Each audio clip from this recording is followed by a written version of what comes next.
রে ফেসবুকে শুধু ভিডিও ছাড়লেই হবে না। ফেসবুকে ভিডিও ছাড়ার পরে আপনার যে ইম্পর্ট্যান্ট কাজ করতে হবে সেটি হচ্ছে আপনি প্রত্যেকের ভিডিওতে যে ভিডিওগুলো আপনার সামনে আসে সেসব ভিডিওগুলো আপনি কমেন্ট করবেন, লাইক শেয়ার কমেন্ট করবেন।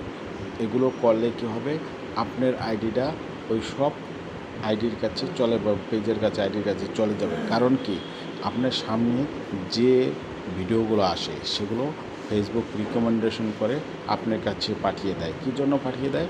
আপনি তাকে ভালোবাসা দিবেন, লাইক কমেন্ট শেয়ার করবেন, এই জন্য আপনার কাছে এনে দেয়। অর্থাৎ আপনার কাছে এনে দেওয়ার কারণ হচ্ছে আপনি ওই ভিডিওগুলোতে লাইক কমেন্ট শেয়ার করলে আপনার যে পেজটা দিয়ে বা যে আইডিটা দিয়ে যে লাইক কমেন্ট শেয়ার করছেন, আপনার আইডিটা ওই সব যে আইডিগুলো আছে, যে আইডি থেকে ভিডিও বা যে পেজ থেকে ভিডিও আপনার সামনে আসছে, ওই পেজ বা আইডিতে চলে যাবে। নোটিফিকেশন চলে যাওয়ার পরে তারাও কিন্তু আপনাকেও ওইভাবে ভালোবাসা দেবে। এই জন্য বলছি ভাই, শুধু ভিডিও ছাড়লে হবে না।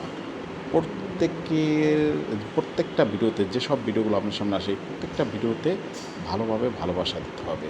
আশা করি বুঝতে পেরেছেন। আসসালামু আলাইকুম।